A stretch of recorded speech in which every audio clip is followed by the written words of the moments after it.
Sir నమస్కారం sir. నమస్తే. Sir నిన్న ఎంగేజ్మెంట్ చేసుకున్న నాగ చైతన్య గారికి అండ్ శోభితా దులిపాల గారికి ఇద్దరికి కూడా కాంగ్రెస్ తరపు సపోర్టర్స్ అనుకోవచ్చు అండ్ ట్విట్టర్ అకౌంట్స్లో వినూత్నంగా శుభాకాంక్షలు తెలియజేస్తున్నారు సార్. అంటే మా ఈ ప్రజాప్రభుత్వంలో ఫోన్ ట్యాపింగ్ వ్యవహారం అంటూ ఏమీ లేదు కాబట్టి మీరు సంతోషంగా మీ జీవనాన్ని కంటిన్యూ చేయొచ్చు అన్నట్టుగా శుభాకాంక్షలు తెలియజేస్తున్నారు. అంటే ఇది ఇండైరెక్ట్గా వాళ్ళు బీఆర్ఎస్ ప్రభుత్వాన్ని విమర్శించడానికి ఈ వేణు ఎంచుకున్నారా అన్నట్టుగా క్వశ్చన్ జరుగుతున్నాయి. మీరేం చెప్తారు సార్ దీనిపైన? అందులో సందేహం ఏముంది? ఇప్పుడు బీఆర్ఎస్ ప్రభుత్వాన్ని టార్గెట్ చేస్తూ ఈ ఫోన్ ట్యాపింగ్ వివాదం జరిగింది. అవును, సమంతకి సంబంధించినటువంటి ఫోన్ ట్యాపింగ్ జరిగింది. వాళ్ళిద్దరు కాన్వర్జేషన్స్, వాళ్ళిద్దరూ విడివిడిగా జరిపిన కాన్వర్జేషన్స్ ఇవన్నీ ట్యాప్కి గురైనాయి. ఈ గురవటం మాత్రమే కాకుండా అది ఎక్స్చేంజ్ జరిగింది. ఇలా ఒకరి విషయాలు ఒకరికి తెలిసిపోవడం చేత వాళ్ళ మధ్య విభేదాలు వచ్చి విడిపోయారు. దీనికి కారణం బీఆర్ఎస్ ప్రభుత్వమే అని ఒక సిద్ధాంతం ఆల్రెడీ ప్రపంచంలో సర్క్యులేట్ అయి ఉంది, అధికారికంగా కాదు అనధికారికంగానే. కాబట్టి దానికి ఇప్పుడు అధికారిక ముద్ర వేశారు ఈ శుభాకాంక్షలు చెప్పడం ద్వారా. అంటే రిలేషన్ ఎందుకు అంత ఇబ్బందికరంగా తయారైంది? వాళ్ళిద్దరూ ప్రేమించుకునే కలిసి ఉన్నారు, ప్రేమ వివాహం మాది అని చెప్పుకున్నారు, పెద్దల్ని అంగీకరింపజేశారు, పెళ్లి చేసుకున్నారు. ఆ తర్వాత ఈ ఫోన్ ట్యాపింగ్తోనో మరొక దానితోనో విడిపోయే పరిస్థితులు ఉండవు. ఇది కేవలం గత ప్రభుత్వం చేసినటువంటి, అంటే ఫోన్ ట్యాపింగ్ అందరూ చేస్తున్నారుగా, ఫోన్ ట్యాపింగ్ అనేది అసలు ఇష్యూనా? ఇప్పుడు ఎవరి జీవితం ఎవరికి తెలియదు? ప్రతి ఒక్కరి జీవితం ప్రతి ఒక్కరికి తెలుసు కదా. మీ జేబులో ఫోన్ ఉంటే మీరు ప్రపంచానికి కనిపిస్తూనే ఉంటారు కదా, విజిబుల్. మీరు యాప్ల్లో చేసేటువంటి యాక్టివిటీ అంతా ఎక్కడో చోట రికార్డ్ అవుతుంది. మీరు మాట్లాడే మాటలు రికార్డ్ అవుతాయి. ఒక్కరి ఫోన్ కాదు, ప్రపంచంలో అందరి ఫోన్లు ట్యాప్లోనే ఉన్నాయి. దీన్ని ఏదో బ్రహ్మాండం చేస్తూ మేము పవిత్రులం, మేము అలాంటివి చేయట్లేదని చెప్పుకుంటున్నారు. ఇక్కడ జరుగుతుంది అదే. అది ఎప్పుడు బయటకు వస్తుంది అంటే బయటకు వస్తుంది ఏదో టైంలో. చాలా ఖచ్చితంగా చాలామంది ఫోన్లు ట్యాప్ అవుతున్నాయి ఈ ప్రపంచంలో.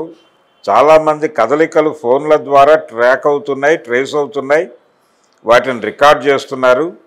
ఎప్పుడు ఎక్కడ ఎలా వాడాలో అలా వాడతారు. సామాజిక మాధ్యమాల్లో చాలామంది మాట్లాడుతున్నారు. ఈ మాటలన్నీ కూడా అబ్జర్వేషన్లో ఉన్నాయి. మనందరం బిగ్ బాస్లో ఉన్నాం.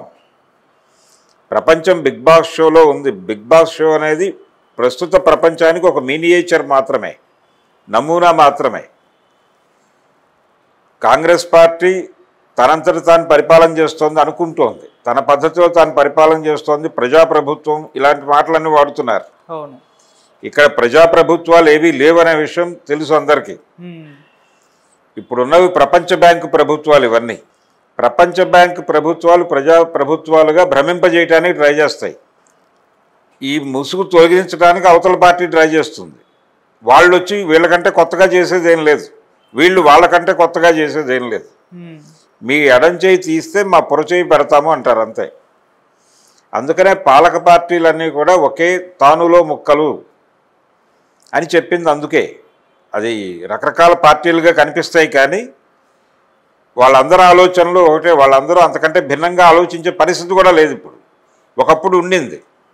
90లకు ముందు ఆ పరిస్థితి ఉంది. 90ల తర్వాత ఆ పరిస్థితి పూర్తిగా రద్దయిపోయింది.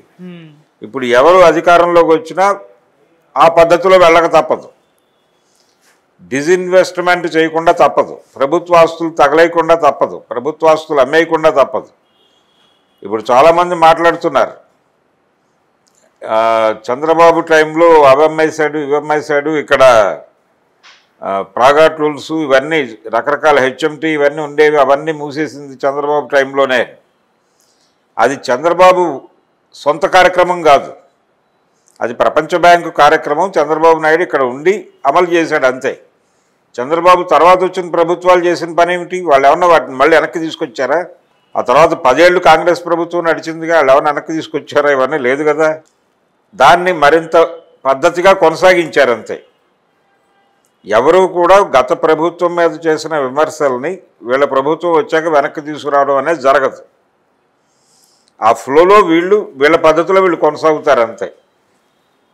వాళ్ళు జనాలను ఎక్కడ ఇబ్బంది పెట్టారో చూసుకుని ఆ ఏరియాలో జనాలు ఇబ్బంది పడకుండా కొన్ని జాగ్రత్తలు తీసుకుంటారు. ఇప్పుడు కాంగ్రెస్ చేస్తోంది అదే. కేసీఆర్ ఫామ్ హౌస్కే పరిమితం అయిపోయాడు, ఆయన ఇంట్లోనే ఉండేవాడు, బయటకు వచ్చేవాడు కాదు, ఎవరిని కలిసేవాడు కాదు అనే ప్రచారం జరిగింది కదా. దానికి కౌంటర్గా ఈయన రోజు 10 మందిని కలుస్తున్నాడు, బయటకు వస్తున్నాడు, ఎప్పుడు పడితే అప్పుడు మీడియా కాన్ఫరెన్స్లు పెడుతున్నాడు. తద్వారా నేను కేసీఆర్ కంటే భిన్నమైన నాయకుడిని ప్రొజెక్ట్ చేసుకున్నాడు తప్ప విధానాలు అవే. ఓకే, పాలనాపరమైన విధానాల్లో 5 పైసల మార్పు కూడా లేదు, ఎక్కడా లేదు. ఆంధ్రప్రదేశ్లోనూ లేదు, తెలంగాణలోనూ లేదు. జగన్ కంటే భిన్నమైన పాలన ఇచ్చే పరిస్థితి అక్కడా లేదు.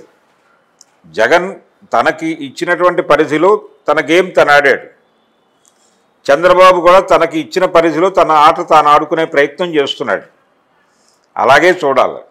ఈ ఫోన్ ట్యాపింగ్ అనేది వాళ్ళు మాత్రమే చేశారు, మేము చేయట్లేదు అనేది బోటకం మాట. ఈ ప్రపంచంలో ఎవరు గోప్యంగా లేరు. గోప్యంగా ఉంటే అరెస్ట్ చేస్తారు. గోప్యంగా ఉండే పరిస్థితి ఎవరికీ లేదు. ప్రతి ఒక్కరూ ట్రాక్ అయి ఉన్నారు, ప్రతి ఒక్కరి అకౌంటు ట్రాక్ అయి ఉంది, ప్రతి ఒక్కరి కదలికల మీద నిఘా ఉంది అనే స్పృహ ఉండాలి. ఇప్పుడు యాప్ల ద్వారా ఒక చోట పోగుబడినటువంటి సమాచారాన్ని రైట్ టు ఇన్ఫర్మేషన్ యాక్ట్ కింద ఎవరు అడిగినా ఇవ్వాలి కదా చట్ట ప్రకారం. అలా రైట్ టు ఇన్ఫర్మేషన్ యాక్ట్ కింద నా భర్త ఫోన్ టాక్స్ అన్నీ కూడా నాకు కావాలి, ఫోన్ అంటే యాప్ ట్రాక్ చేసిన సమాచారం కావాలి అని ఒక భార్య అడిగితే ఇస్తారనుకోండి. అలాగే భార్య తాలూకా యాప్ ట్రాన్సాక్షన్, అది ఫోన్పేలో ఎవరికి ఎంత డబ్బులు వేశారు దగ్గర నుంచి ఇంకో రిపోర్ట్ అవతలకి వెళ్ళింది అనుకోండి, వాళ్ళిద్దరి మధ్య ఘర్షణగా, అందులో ఎవరి ప్రమేయం ఉంది? అందుకని సమంత నాగ చైతన్య విడిపోవడానికి బీఆర్ఎస్ పార్టీయే కారణమని, వాళ్ళ వల్లనే విడిపోయారని, మేం కాపాడుతాం వీళ్ళిద్దరిని అని తొందరపడి హామీలు ఇవ్వడం తప్పు. వాళ్ళు వాళ్ళ పర్సనల్ అండర్స్టాండింగ్ ఉన్నంతకాలం ఉంటారు. ఎవరికి ఏ ఇబ్బంది వచ్చినా విడిపోవడానికి అనుకూలంగా ఉండటం కోసమే కదా చట్టం చేసింది. అక్కడ విడాకుల చట్టం ఎందుకు చేశారు? విడాకులు తీసుకోవడం తప్పని తెలుసుంటే అది చేసేవాళ్ళు కాదుగా, తప్పు కాదని కదా చేసింది. ఎవరికైనా సరే విడిపోయే హక్కు ఉండవలెను. అది వ్యక్తి స్వేచ్ఛకి సంబంధించినటువంటి ఒక నిబంధన. ప్రజాస్వామ్యంలో ఖచ్చితంగా ఈ వెసులుబాటు ఉండి తీరాలి అనే ఉద్దేశంతో చట్టం చేశారు. ఇలాంటి పిచ్చి మాటలు మాట్లాడటం రాజ్యాంగ వ్యతిరేకం. రాజ్యాంగ వ్యతిరేకం మాత్రమే కాదు,